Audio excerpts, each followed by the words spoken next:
Agora, é isso, né? Falta bastante tempo, ao mesmo tempo que é um tempo totalmente relativo, né? Porque as campanhas não começaram ainda, muita informação vai surgindo sobre esses pré-candidatos.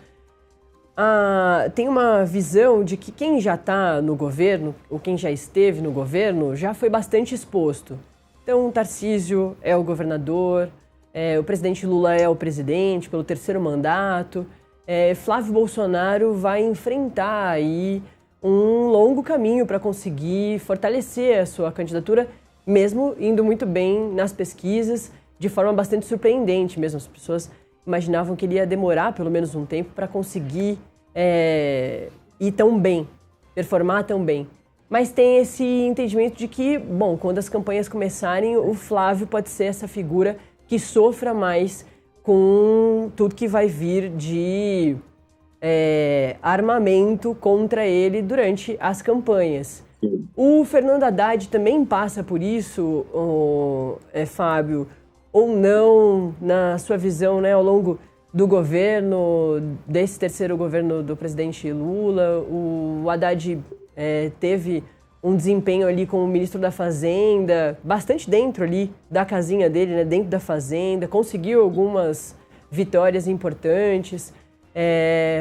Você acha que o Fernando Haddad também pode sofrer esse tipo de situação ou não? Ele já é essa figura que também está bastante calejada, já apanhou bastante aí ao longo desses últimos anos. O Haddad foi bastante criticado. A gente viu várias campanhas ali nas redes, principalmente da direita bolsonarista, mirando no Haddad.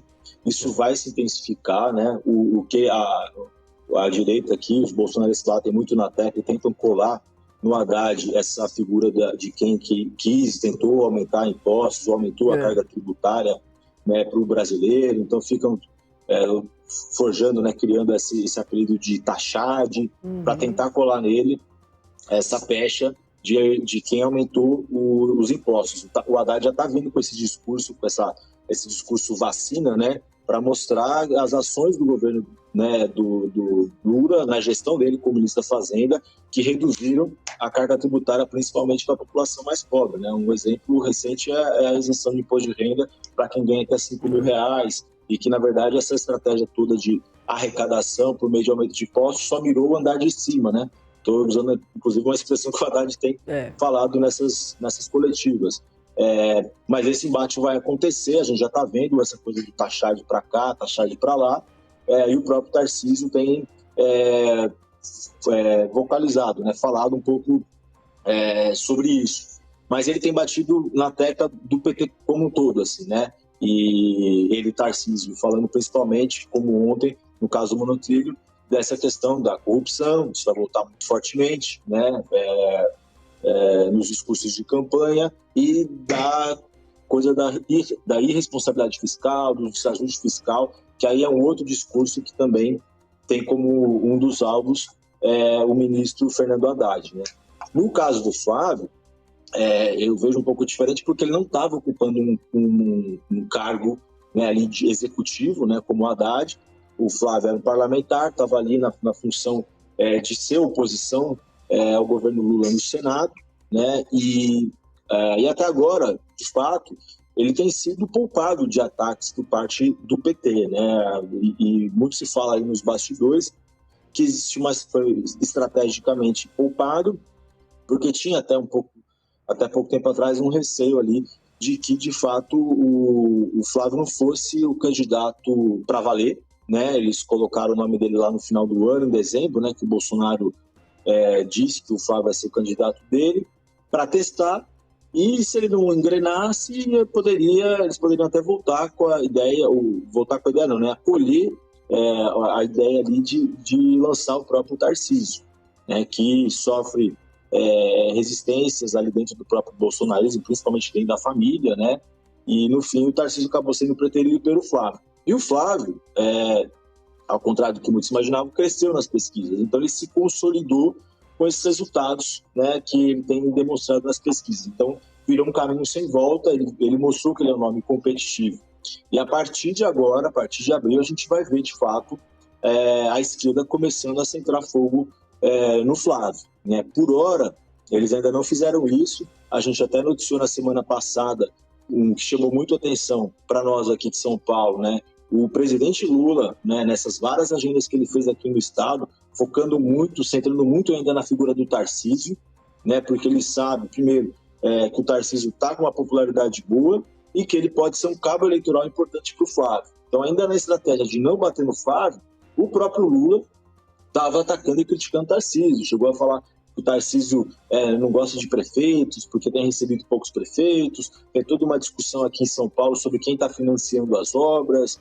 O Lula diz que ele nem agradece os financiamentos todos que o governo federal fez, para essas obras que a gente mencionou aí, né? O Rodoanel é uma delas, o túnel Santos-Guarujá, que ainda não saiu do papel, né? Mas é um projeto que está há muitos anos sendo esperado e agora o contrato foi assinado.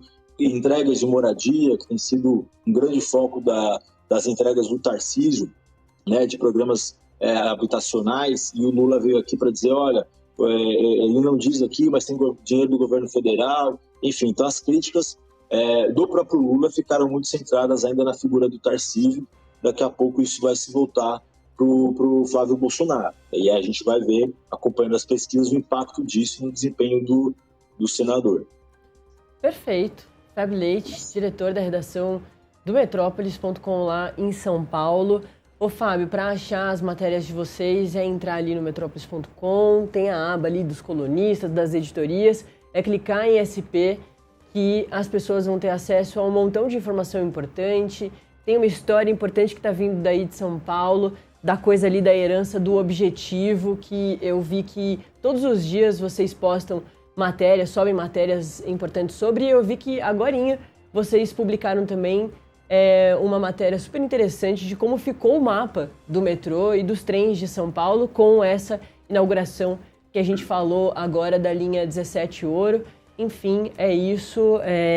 As informações que vêm do estado de São Paulo são muito nacionais, né? Mesmo essa discussão do monotrilho é também bastante interessante para quem se interessa por mobilidade, por viário, né?